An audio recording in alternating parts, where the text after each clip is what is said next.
사랑하는 여러분, 오늘도 하나님께서 여러분과 우리 모두에게 은혜를 주시기를 원합니다. 오늘은 예레미야 1장 가끔은 허무실 때가 있습니다 라는 말씀의 제목으로 하나님 말씀을 나누도록 하겠습니다. 이 시간 하나님께서 우리에게 주시는 말씀은 예레미야 1장 7절부터 10절까지 말씀을 합독하겠습니다.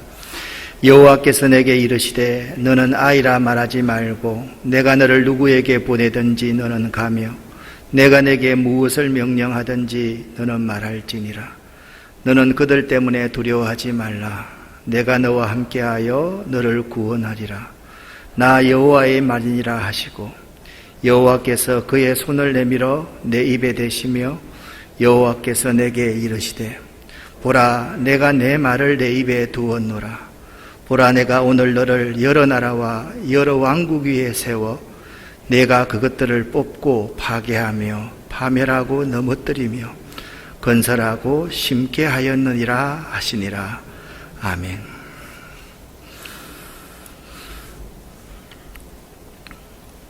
기독교는 변방의 역사입니다. 하나님께서 택하신 히브리 민족 이스라엘은 한 번도 세상의 중심이 되어 본 적이 없습니다. 하나님께서 독생자 예수를 이 땅에 보내실 때 세계를 지배하던 로마 제국에 보내지 않으셨습니다. 오히려 로마의 식민지 팔레스타인 시골 갈릴리 나사렛 마을에 그의 아들을 보내셨습니다. 훗날 예수께서 공생애를 시작하실 때 12 제자들 모두 변방 사람들이었습니다.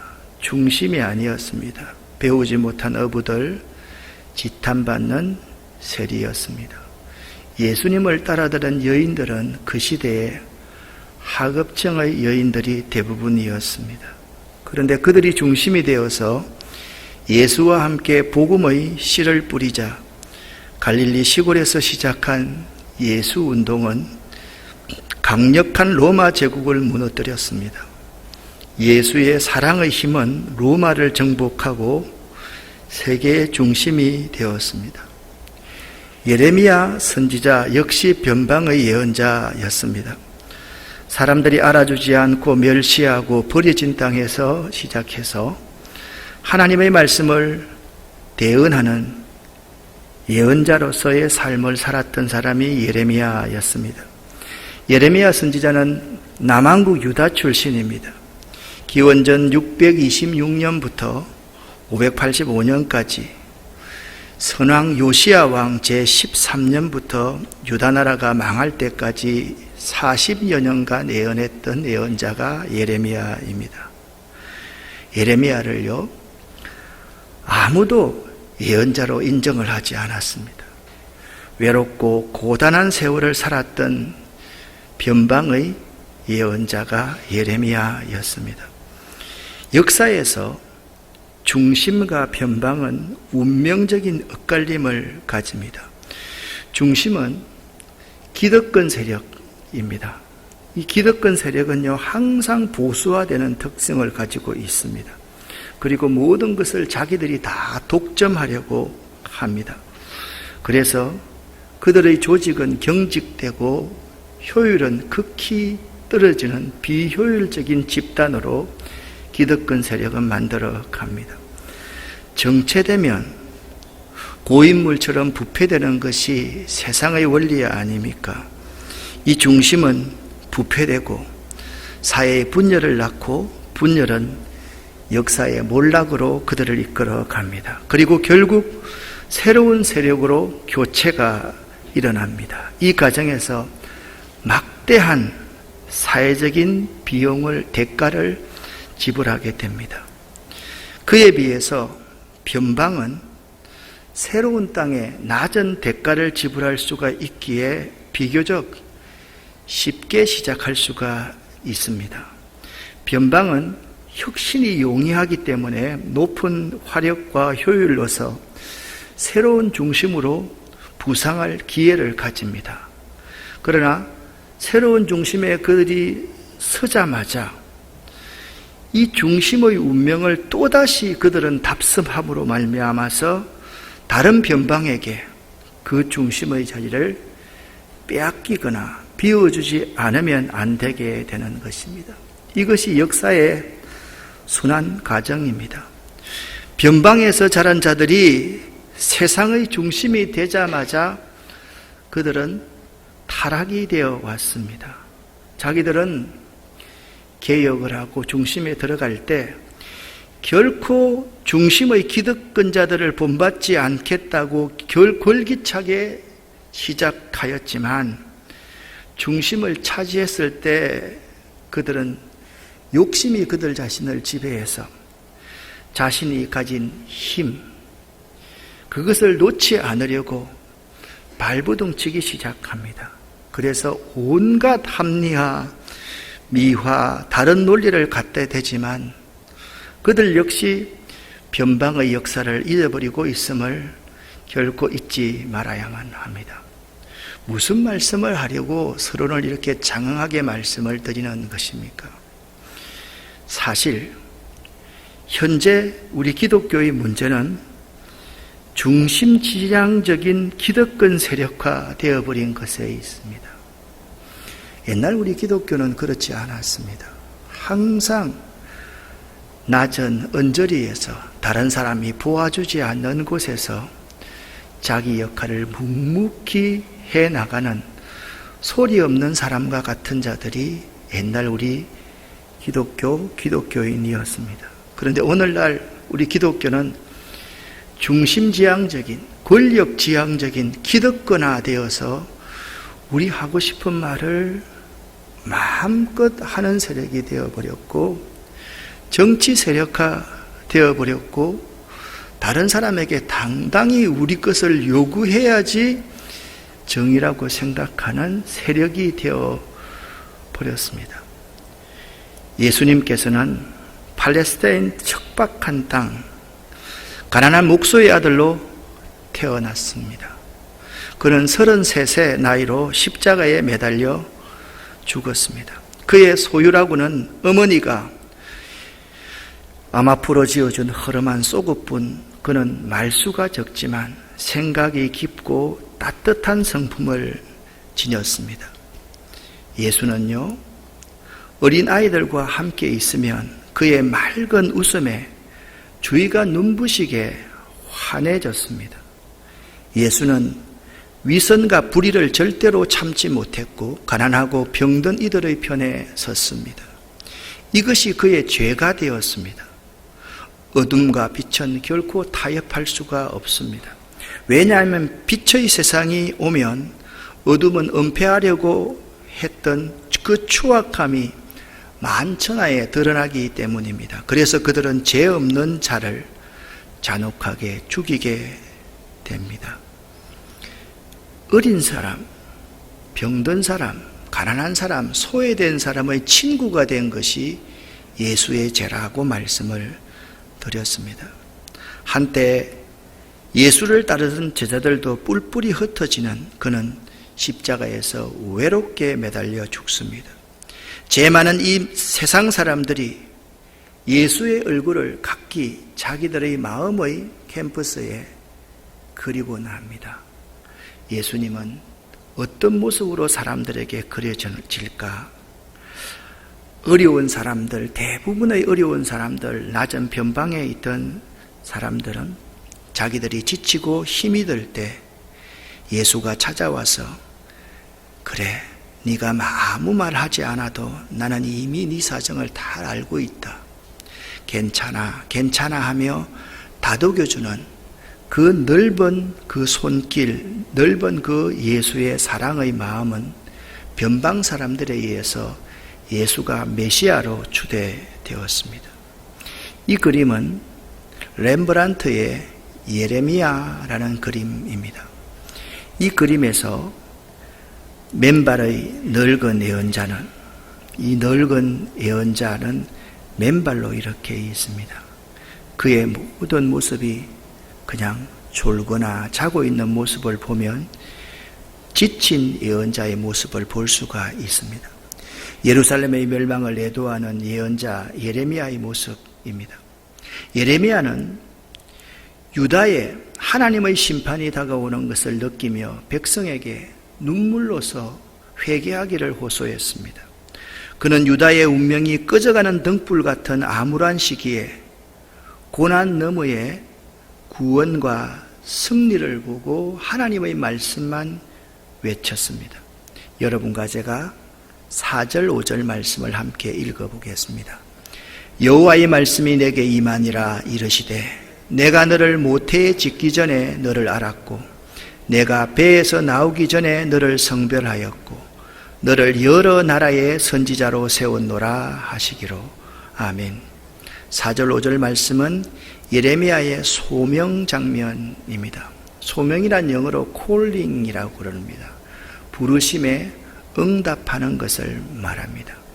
예언자가, 선지자가 소명을 받을 때 반드시 몇 가지의 특징이 있습니다. 모든 예언자에게는 반드시 하나님의 말씀이 임해야만 합니다. 하나님의 말씀을 가슴에 담고 그 말씀만 전하는 자가 예언자입니다. 예언자는 하나님의 말씀을 맡은 자입니다. 오늘 예레미야를 하나님께서 이렇게 말합니다. 내가 너를 알았고 내가 너를 구별하였고 내가 너를 세웠다라는 이 말씀은 하나님의 주권적인 섭리와 행동을 가리킵니다. 하나님이 예레미야가 어머니 태중에 지어지기 전에 예레미야를 먼저 알고 있었고 어머니의 복중에 있을 때 예레미야를 구별하였고 그 가운데 있을 때 예레미야를 열방의 예언자로 세웠다라고 말씀하고 있습니다. 하나님은 예레미야를 열방의 선지자로 세우셨습니다. 예레미야에게 하나님이 임하셨습니다. 그의 입에 하나님의 말씀을 주었습니다. 예레미야를 성별하여서 구별하면서 내가 너를 알고 있다라고 그를 예언자로 세우셔서 열방의 선지자로 예언자로 세우셨다라고 말씀하고 있습니다. 그 하나님의 부르심에 대해서 예레미야는 이렇게 반응합니다. 내가 이르되 슬프도소이다 주 여호와여 나는 아이라 말을 할 줄 못합니다. 내가 어떻게 이 예언자의 사명을 감당할 수 있겠습니까? 라고 말을 하니까 하나님께서 말합니다. 너는 네 자신을 낮게 보지 마라. 너 자신을 아이라고 하지 말라. 내가 너를 누구에게로 보내든지 너는 가라. 내 명령만을 따라라. 내가 내게 무엇을 명령하든지 네 말을 하지 말고 내 명령만 그들에게 전할지니라 라고 하나님께서 예레미야에게 명령했습니다. 여기 예레미야가 나는 아이라 라고 한 것은 자신이 엄청난 소명의 짐을 감당하기에는 부족함과 연약하다라는 것을 말합니다. 내 같은 자가 어떻게 하나님의 말씀을 대언할 수 있습니까? 나는 감당하기에 부족합니다. 매우 연약합니다. 나는 할 수 없습니다. 라는 마음을 가졌습니다. 많은 하나님의 종들이 한결같이 부르심을 받을 때 주저합니다. 이러한 행위는요, 하나님이 어떤 분이신지를 생각하지 못하고 자신의 부족한 모습을 볼 때, 자신의 연약함을 볼 때 하는 공통적인 행동입니다. 내가 부족하고 내가 연약한데 내가 어떻게 하나님의 사역을 제가 할 수 있습니까? 그러한 사람은 하나님이 얼마나 능력이 있는 분이신지, 그리고 하나님이 왜 자기를 불렀는지를 확신하지 못할 때 나는 아이라 감당할 수 없습니다 라는 말을 하게 되는 것입니다. 그리고서 하나님께서 예레미야에게 이렇게 8절 9절에 말씀하고 있습니다. 너는 그들 때문에 두려워하지 말라. 내가 너와 함께하여 너를 구원하리라. 아멘. 나 여호와의 말이니라. 그리고 여호와께서 그의 손을 내밀어서 예레미야의 입에 대시면서 이렇게 말합니다. 보라, 내가 내 말을 네 입에 두었노라. 그렇게 말씀하고 있습니다. 예레미야가 예언 사역을 함에 있어서 예레미야를 두렵게 하는 존재들이 참으로 많았습니다. 예레미야를 죽이고 싶은 사람들이 너무나도 많았습니다. 그래서 그들을 두려워하지 말아라. 내가 너와 함께 하겠다. 그리고 그들이 너를 죽이려 할지라도 내가 그들에게서 너를 지켜주겠다. 하나님께서 말씀하셨습니다. 그리고 걱정하지 말아라. 그리고 내 말을 네 입에 두겠다. 네 자의로 말하지 말아라. 내가 너에게 부탁한 말만 너는 전하여야 한다라고 말씀했습니다. 두려워하는, 핑계하는 예레미야에게 하나님께서 내가 너와 함께하여 너를 구원하리라 라고 말씀하셨습니다. 하나님께서는 예레미야의 입에 손을 대심으로 그가 하나님 말씀의 대언자임을 입증시켜 주었습니다.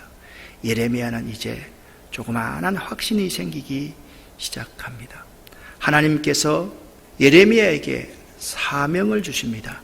10절 말씀을 여러분과 제가 함께 읽어보겠습니다.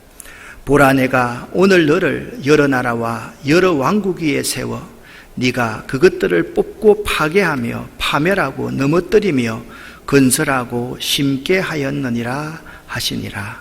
아멘. 하나님께서 말씀합니다. 내가 오늘 너에게 사명을 준다. 그 사명이 뭐냐? 네가 그것들을 뽑고 파괴하며 파멸하고 넘어뜨리며 건설하고 심게 하였느니라. 그렇게 말씀하고 10절의 말씀은 예레미야 예언자의 사명이 무엇인지를 제시해 줍니다. 하나님의 선지자는요, 하나님의 예언자는 때로는 파괴적이고 때로는 건설적일 수 있어야만 합니다. 예수님께서 예루살렘 성전에 입성하실 때 예루살렘 성전이 만민의 기도하는 집이 되어야만 하는데 그 성전에서 장사치들, 가난하고 불쌍한 사람들의 모든 것을 빼앗아가는 수탈하는 자들이 있었습니다. 예수님께서는 파괴적이셨습니다. 상을 뒤집어 엎으시고 그들을 채찍으로 내어 쫓으셨습니다. 그리고서 그 예루살렘이 진정한 만민이 기도하는 집으로 세워 가셨던 것입니다. 하나님의 대언자는요, 때론 파괴적이고 때론 건설적일 수 있어야만 합니다. 예레미야가 선포하는 메시지는 양면성을 띤 것입니다. 새로 짓기 위해서는 옛것을 허물어야만 하는 것처럼 유다의 사회적이고 종교적인 잘못된 행위를 먼저 허물어서 이것을 청산하지 않으면 안 되었습니다. 예레미야 1장 10절 말씀을 보면 이런 말씀이 있습니다. 내가 그것들을 모든 열방과 민족들을 말을 합니다. 나를 배역하고 배반하는 모든 세력들을 6개의 동사를 사용합니다. 뽑고 파괴하며 파멸하고 넘어뜨리며 이 4개의 동사는 부정적인 동사입니다. 그리고 또 2가지의 동사를 사용합니다. 건설하고 심게 하였느니라. 예레미야의 사명은요, 그것들을 뽑고 파괴하고 파멸하며 넘어뜨리는 사명을 가지고 사역을 해야만 했습니다. 또한 그 뽑고 파괴하고 파멸하고 넘어뜨린 그 위에다가 심고 건설하는 사역을 예레미야가 해야만 했습니다. 선한 파괴적인 시도는 공공의 유익을 위한 건설적인 시도가 될 수가 있습니다. 저는 이 코로나19의 상황, 이 전 세계의 팬데믹의 상황이 선한 파괴적인 시도일 수 있다라고 확신하고 있습니다. 이때를 우리가 잘 견디내면 공공의 유익이 더 확산될 것이다 라는 생각을 하기 때문에 그렇습니다. 선한 사람들이 더 드러나게 되고 악한 사람들은 그 악함으로 말미암아서 파괴될 수밖에 없는, 우리 기독교로 말을 하면 건강한 신앙과 건강한 신앙, 예배의 진정한 정신을 회복하기 위해서 하나님께서 이렇게 선한 파괴를 시도하셨다라고 믿어도 될 것입니다.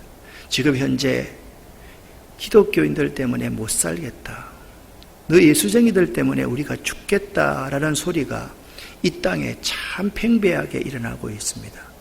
참 가슴 아픈 일입니다. 쓰라린 일입니다. 그렇지만 가만히 한번 주변을 둘러보십시오. 건강한 그리스도인, 건강한 교회, 성숙한 교회는 이런 어려움, 이 사회에 해악을 끼치는 그리스도인과 교회는 많이 없습니다. 이 사회의 공공의 이익을 위해서 함께 희생하고 헌신하는 것보다 아주 개인적이고 이기적인 생각을 가지고 있는 그런 개인과 공동체들이 이 사회에 엄청난 해를 끼치고 있음을 우리는 봅니다. 공학 가운데 파괴공학이라는 것이 있습니다. 여러분, 이 건물이 있잖아요. 이렇게 폭삭 주저앉게 만들어서 이 건물 속에 이 폐허를 다, 잔재를 다 걷어내고 새로운 건축을 해가는 시도, 이것이 파괴공학이라고 말을 합니다. 결국 예레미야는 예루살렘은 죄악으로 인해서 파괴될 수밖에 없으며 그 후에 주께서 예루살렘을 세우신다는 하나님의 말씀을 전할 수밖에 없었던 것입니다. 이 사명 때문에 예레미야는 부름을 받았고 소명을 받았고 부르심에 응답하였고, 그 사명을, 하나님께서 맡기시는 그 사명을 때로는 파멸하고 파괴하고 부서뜨리는 사명, 뽑아버리는 그 사명을 가슴 아프지만 감당해야만 했고, 그 이후에 사역은 하나님이 건설하고 심게 하실 것이라는 믿음을 예레미야는 갖고 있었던 것입니다. 예레미야에게는 세 가지의 큰 고통이 있었습니다. 먼저 예언자로서 자기 민족에 대해서 선한 예언을 해야만 할 터인데, 민족 멸망에 대한 예언, 민족 저주에 대한 예언을 하지 않으면 안 되었기 때문에 그런 마음이 몹시 괴로웠습니다. 자기 민족에 대해서 바벨론에 멸망당할 거다, 바벨론에 항복하여 살 것이다 라고 메시지를 전하니까 그 민족의 민족주의자들 중에 많은 사람들이 일어나서 예레미야를 죽이려고 합니다. 그래서 예레미야서를 읽어보면 예레미야가 거의 죽음을 피해서 도망다니거나 돌을 맞거나 시위의 뜰에 갇혀 있었다라는 사실을 알 수가 있습니다. 그래서 대적자들은 항상 예레미야를 죽이려고 했습니다. 이렇게 쫓기다 보니까 예레미야에게 신앙적인 갈등도 있었습니다. 하나님이 나를 버리신 건 아니냐? 내가 하나님의 말씀을 대언하는 예언자로서 이렇게 어려우니 하나님이 나를 내버리셨는가 보다. 이 삼중의 괴로움이 예레미야에게 있었습니다.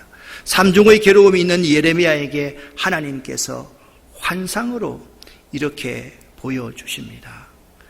예레미야가 두 가지 환상을 보지요. 여호와의 말씀이 예레미야에게 임하였습니다. 예레미야야, 네 눈에 무엇이 보이느냐? 예레미야가 제가 살구나무 가지를 봅니다 라고 말합니다. 그래, 네가 잘 보았다. 살구나무라는 말은 내가 지켜보고 있다라는 뜻인데, 내가 하는 일을 분명히 네 눈으로 지켜보게 될 것이야. 그래서 앞으로 일어날 일을 예레미야가 지켜보게 될 것이라고 하나님께서 환상을 보여주셨습니다. 두 번째, 하나님께서 임하여서 예레미야에게 묻습니다. 예레미야야, 네가 무엇을 보느냐? 예, 하나님, 끓는 가마가 보입니다. 그런데 이 끓는 가마가 북쪽에서부터 남쪽으로 이렇게 기울어져 있습니다. 잘 보았다, 예레미야야. 북방에서 강한 세력을 일으켜서 유다 이 나라를 내가 멸망시킬 것이다, 심판할 것이다, 그렇게 말합니다.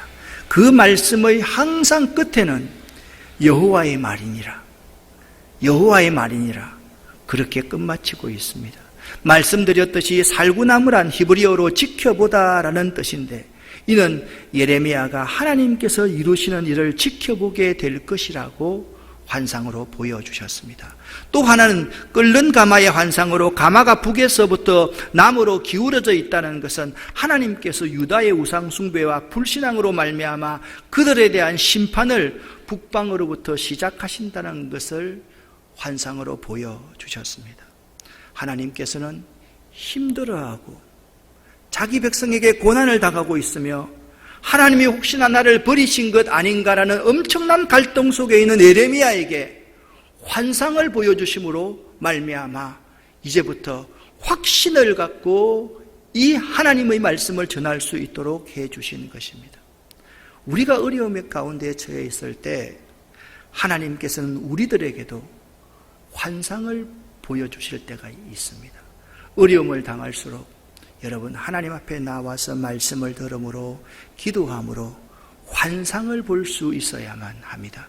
그 환상이 미래에 되어질 일이기 때문에 내가 지금 전하는 것이 나에게 이해가 되지 않고 사람들에게 내가 오해를 받고 사람들에게 공격을 받는다 할지라도 그 하나님이 하실 일에 대한 확신을 이 환상이 우리에게 주는 것입니다. 환상을 보는 자는 확신을 가지고 전할 수가 있습니다.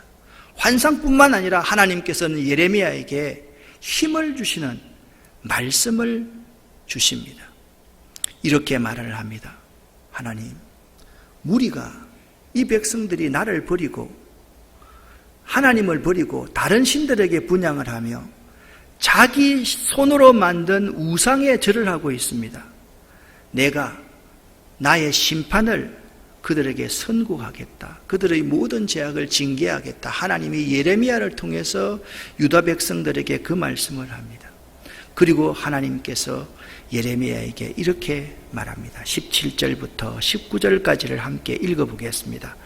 그러므로 너는 내 허리를 동이고 일어나 내가 내게 명령한 바를 다 그들에게 말하라. 그들 때문에 두려워하지 말라. 네가 그들 앞에서 두려움을 당하지 않게 하리라. 보라, 내가 오늘 너를 그 온 땅과 유다 왕들과 그 지도자들과 그 제사장들과 그 땅 백성 앞에 견고한 성읍 쇠기둥 놋성벽이 되게 하였은즉 그들이 너를 치나 너를 이기지 못하리니 이는 내가 너와 함께하여 너를 구원할 것임이니라. 여호와의 만이니라. 아멘. 말씀드렸듯이 자기 백성에게 축복이 아닌 저주와 심판을 선포할 수밖에 없었던 예레미야에게는 당연히 배반자, 매국노라는 생각을 가진 자기 동족들이 많이 있어서 대적자들이 생길 수밖에 없었던 것입니다.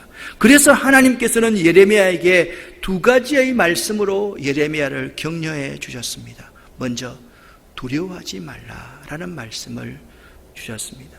이 말씀을 의지하면 자기 대적자들의 그 두려움에서 벗어날 수 있기 때문에 하나님은 두려워하지 말라라는 말씀으로 예레미야를 위로해 주시고 격려해 주신 것입니다.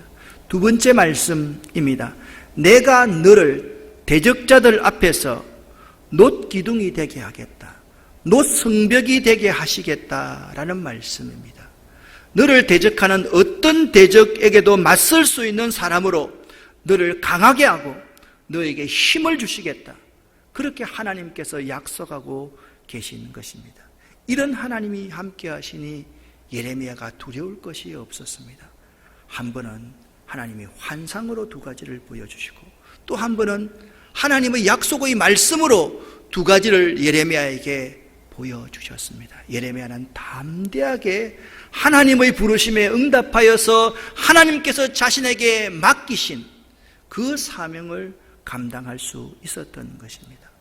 오늘날 하나님은 우리들을 부르시고 계십니다.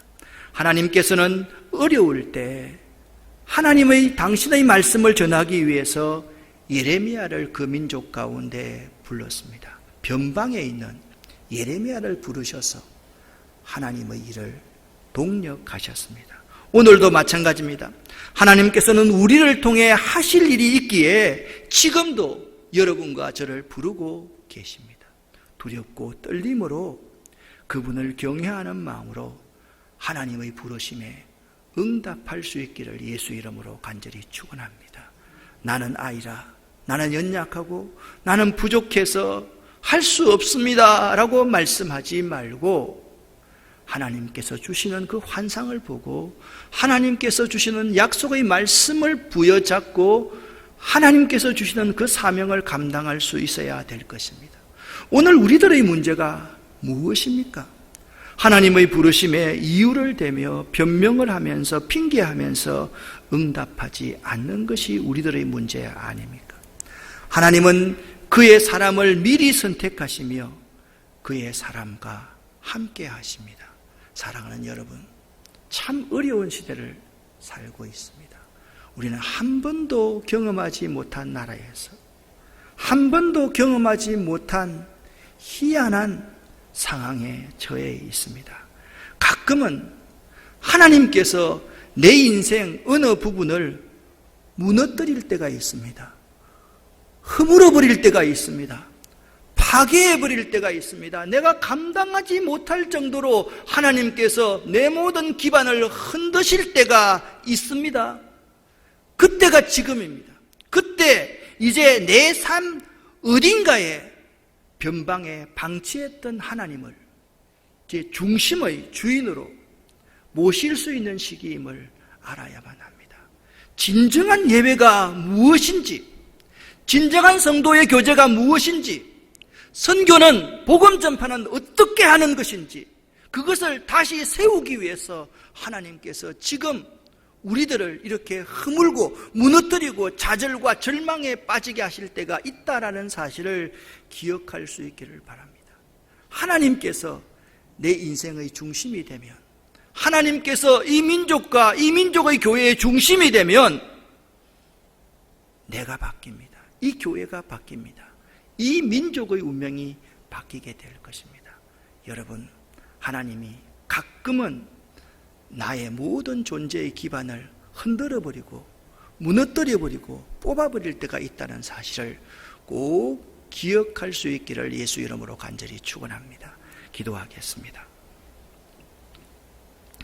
살아계신 하나님 아버지, 오늘 주신 하나님의 말씀을 우리 삶 속에 명심할 수 있도록 도와주시옵소서. 예수 그리스도 이름으로 간절히 기도드립니다. 아멘.